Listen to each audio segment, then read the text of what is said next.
அருமறை முதல்வனை ஆழிமாயனைக் கருமுகில் வண்ணனை கமலக் கண்ணனை திருமகள் கேள்வனை தேவதேவனை இருபதமுலரிகள் இறைஞ்சி ஏத்துவாம். ஆன்மலாபம். பகவத்கீதையின் ஸ்லோகங்களின் தமிழ் அர்த்தத்தை நாம் சிந்தனை செய்து கொண்டிருக்கின்றோம். 3வது அத்தியாயம் கர்மயோகம், ஸ்லோகங்கள் 4, 5. பகவான் பேசுகின்றார். ஒருவன் கர்மங்களை செய்யாமையினால் ஞானயோக நிஷ்டை அடைவதில்லை. கர்மத்தை விட்டு விடுவதனாலேயே மோட்சத்தையும் அடைவதில்லை. ஒருவனும் எக்காலத்திலும் கணப்பொழுதாவது கர்மங்களை செய்யாமல் இருக்க முடிவதில்லை. ஏனெனில் பிரகிருதியில் இருந்து தோன்றும் சத்வம், ரஜஸ், தமோகுணங்கள் சர்வ அஞ்ஞானிகளையும் சுவாதீனமற்று கர்மங்களை செய்யுமாறு செய்விக்கின்றன. இது ஸ்லோகம். செயல் மூலமாக எந்த நிலை அடையப்படுகின்றதோ அதே நிலை செயல் இன்மை என்றதன் மூலமாகவும் அடைய முடியும். இந்த 2 வழிகளை பகவான் கூறினார். இந்த இரண்டிலும் சிறந்தது ஒன்றே என்று நினைக்கக்கூடாது. 2 வழிகளும் சிறந்ததே. 2 மார்க்கங்கள் மூலமாகவும் ஒரே நிலையை அடைய முடியும். அவரவர் மனநிலைக்கு ஏற்ப பயிற்சி செய்ய வேண்டும். இவ்வண்ணம் இரண்டினையும் சம அந்தஸ்தில் வைத்து பகவான் சொல்லியதை படிப்பவர்கள் தவறாக புரிந்து கொள்ளக்கூடாது என்று மீண்டும் தெளிவாக்குகின்றார். நிஜ வாழ்க்கையில் நாம் பல கருத்துக்களை, தத்துவங்களை தவறாக புரிந்து கொள்வோம் என்பதுதான் உண்மை. பசுவின் உடல் எங்கும் பால் இருந்தாலும் அதனை பெறுவதற்காக பசுவின் மடியைத்தான் பிடிக்க வேண்டும். அதைப்போல கடவுள் அங்கிங்கெனாதபடி எங்கும் நீக்கமர நிறைந்திருந்தாலும் கோவிலில் மூலஸ்தானத்தில் கடவுள் விக்கிரகத்தில் தான் சாநித்தியம் நிறைந்திருக்கிறது. அங்கே சென்று வழிபட்டால் இறைவன் அருளை பெறலாம் என்று முன்னோர்கள் சொல்லியதை அப்படியே எடுத்து கொண்டு விட்டோம். கோவிலுக்கு சென்று வழிபடுவதை சடங்காக மாற்றிவிட்டோம். நாளாக நாளாக இறைவன் கோவில் அளவில்தான் இருக்கின்றான் என்றே நம்பிவிட்டோம். வீட்டிலும், தெருவிலும், மரத்திலும், கம்பத்திலும், உணவிலும், எல்லா இடங்களிலும் இறைவன் இருக்கின்றான் என்பதை உணர்வதற்கு தவறிவிட்டோம். ஆன்மீக வாழ்வில் மட்டும் தத்துவங்களை தவறாக புரிந்து கொள்கின்றோம் என்பது அல்ல, உலக வாழ்விலும் அப்படியே நடந்து கொள்கின்றோம். ஒருவனுக்கு உடல் பெருத்து போய்விட்டது. மருத்துவரிடம் சென்றான். உடல் இளைப்பதற்கு ஆலோசனை கேட்டான். மருத்துவர் மாத்திரைகளெல்லாம் கொடுத்துவிட்டு வாக்கிங் போவது முதல் உணவு பழக்கம் வரை நிதானமாக எடுத்து சொன்னார்.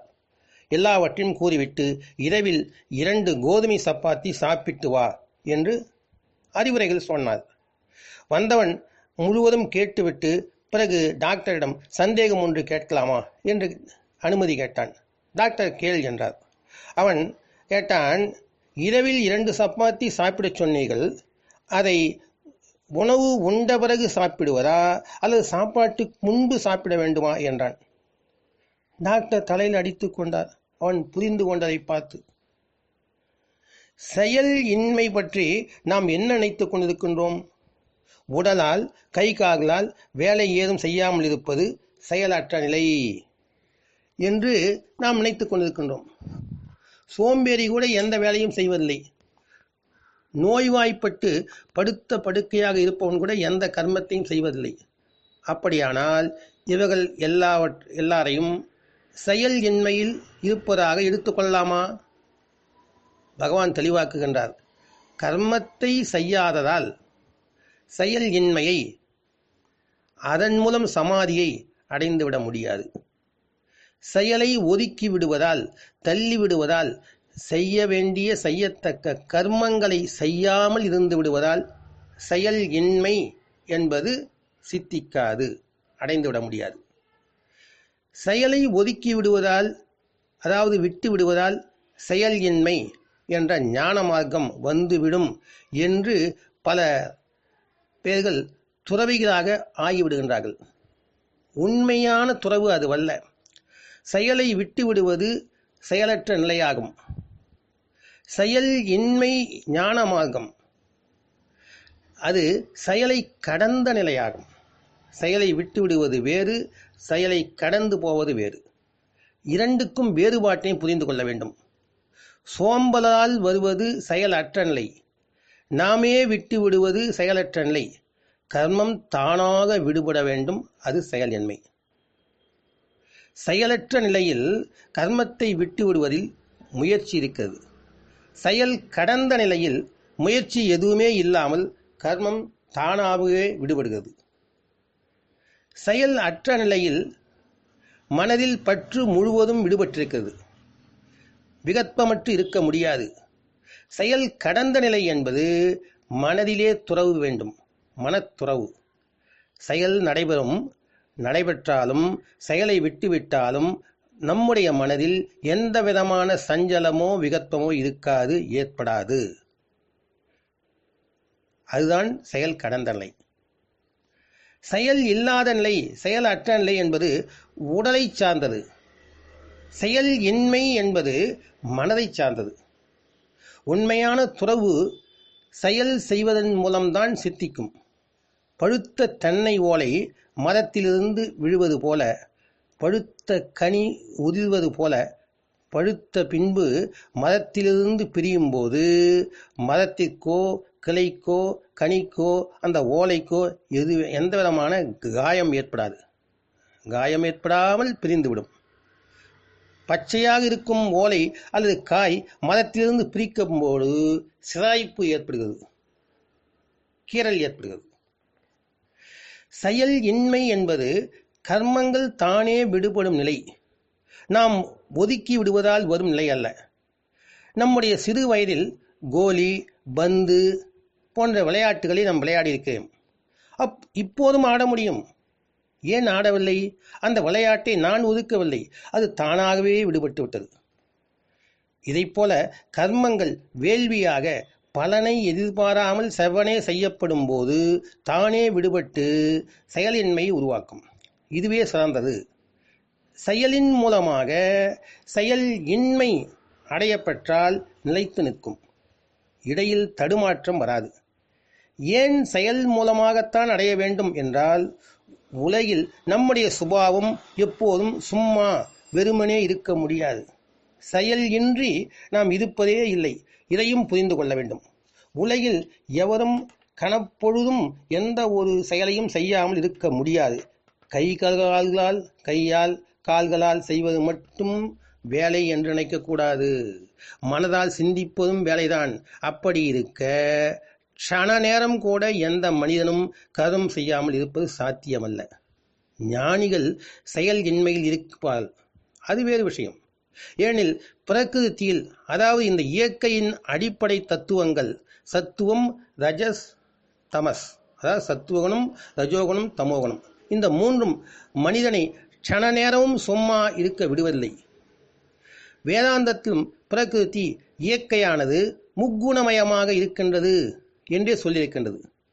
விஞ்ஞானம் என்ன சொல்லுகின்றது? உலகில் உள்ள அனைத்து பொருட்களையும் பகுத்து பார்த்தால் அணுக்களால் ஆகியிருக்கிறது என்றும், ஒவ்வொரு அணுவையும் உடைத்து பார்த்தால் நியூட்ரான், புரோட்டான், எலக்ட்ரான் என்ற 3 மட்டுமே இருக்கின்றது என்று கண்டுபிடித்து சொல்லியிருக்கிறது. எல்லா பொருட்களின் அணுக்களிலும் இந்த 3 அடிப்படையாக இருக்கின்றன. இந்த 3 இயக்கத்தில் இருக்கின்றன. இவைகளின் இயக்கத்தால் அணுக்கள் இயங்கி வருகின்றன. அணுக்களின் இயக்கத்தால் பொருட்களின் அசைவும் போவதும் வருவதும் ஓடுவதும் நடைபெறுகின்றன. எனவே அடிப்படையிலேயே இயக்கம் உள்ளதால் அவை நம்மையும் இயக்கத்துக்கு இழுத்து விடுகின்றன. உடலிலும் முக்குணங்கள் இருக்கின்றன. உலகத்திலேயே முக்குணங்கள் இருக்கின்றன. அந்த குணங்கள் நாம் விரும்பினாலும் விரும்பாவிட்டாலும் அவைகளுடைய வேலையை செய்து கொண்டே இருக்கின்றன. உடலில் பித்தநீர் போன்றவை சுரப்பது போல அட்ரினல் என்ற திரவம் சுரக்கின்றது. இது அதிகமாகிவிட்டால் கோபம் அதிகரிக்கின்றது. இந்த அட்ரினல் திரவம் கோபத்தை தூண்டுகிறது. சில நேரங்களில் சோம்பலாக இருக்கிறது.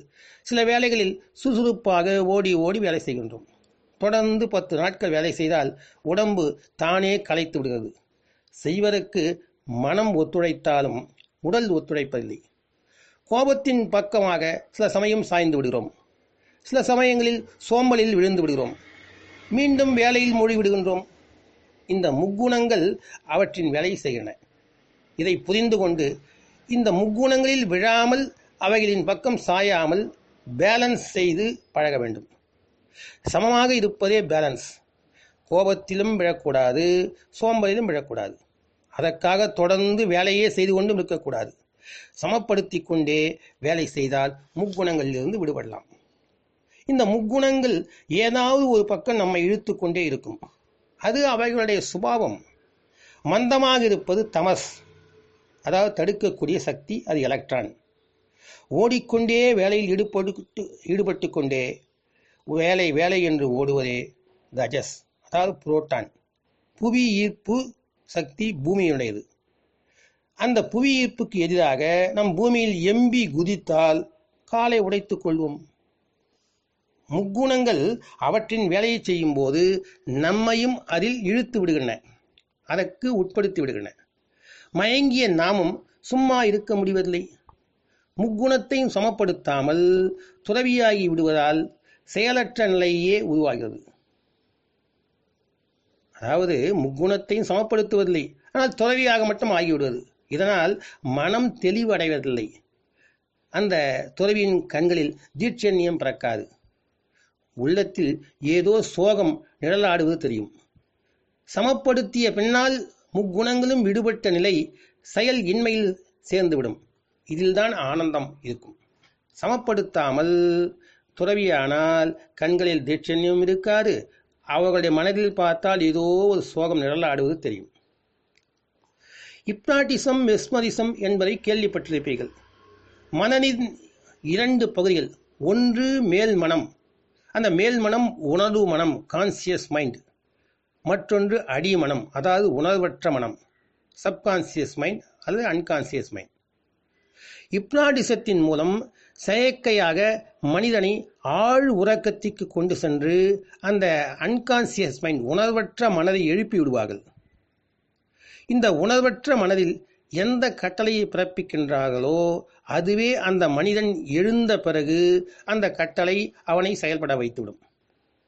அவனுக்கு விருப்பமா இல்லையா என்பதல்ல முக்கியம். அவன் ஆழ்மனதிலே பதிக்க வைக்கப்பட்ட அந்த கட்டளை அவனை அந்த செயலுக்கு இழுத்துச் சென்று செய்ய வைத்துவிடும். இதைப் போலத்தான் இயற்கையானது நம்முடைய மனதில், அதாவது உணர்வற்ற அடி மனதில் ஒவ்வொரு பிறவிதோறும் பதிவுகளை பதிய வைக்கிறது, பதிய வைத்திருக்கின்றது. அந்த பதிவுகள் நம்மை சும்மா இருக்க விடுவதில்லை. சதா செயலில் தள்ளிக்கொண்டே இருக்கின்றது. ஏதாவது ஒன்றை செய்ய வைத்து கொண்டே இருக்கின்றது. முக்குணங்கள் நம்மை இழுத்துச் சென்று கர்மத்தை செய்ய வைத்து மீண்டும் பதிவுகளை ஏற்படுத்தி விடுகின்றது. ஏற்கனவே இருக்கின்ற பதிவுகளால் நாம் செயலை செய்கின்றோம். அந்த செயல்களால் மறுபடியும் பதிவுகள் உண்டாகின. அந்த பதிவுகள் மீண்டும் மனதில் பதிகின்றன. பதிய வைத்த பதிவுகள் மீண்டும் செயலை துவக்கின. இது ஒரு சுழற்சி சக்கரம் போல செயல்படுகின்றது. அஞ்ஞானிகள் அனிச்சை செயல் போல் வேலைகளை செய்து கொண்டே இருக்கின்றார்கள். ஏன்? அஞ்ஞானிகள் சுய ஆதீனத்தில், அதாவது சுய கட்டுப்பாட்டில் இருப்பதில்லை. அவர்கள் சுய கட்டுப்பாட்டில் இல்லாமலேயே செயலை செய்து கொண்டிருக்கின்றார்கள். ஞானிகள் சுய கட்டுப்பாட்டில், விழிப்புணர்வில் இருக்கின்றார்கள். ஆகவே அஞ்ஞானிகளாகிய நாம் எல்லோரும் பிரகிருதியின், அதாவது இந்த இயற்கையுடைய முக்குணங்கள், சத்துவகுணம், ரஜோகுணம், தமோகுணம், இந்த 3இல் மயக்கம் உற்று வேலைகளை செய்து கொண்டே இருக்க நேர்கின்றது. அந்த 3ம் விஞ்ஞானத்தில் சொன்னால் நியூட்ரான், புரோட்டான், எலக்ட்ரான். அது ஆங்கிலத்தில் சொல்லப்பட்டது. நம்முடைய பாரத நாட்டிலே இப்படி சொன்னார்கள், சத்துவம், ரஜஸ், தமஸ் என்று. இந்த முக்குணங்களும் நம்மை வேலையில் ஈடுபடுத்தி கொண்டே இருக்கிறது. நாம் இதை சரி செய்து சமப்படுத்த வேண்டும்.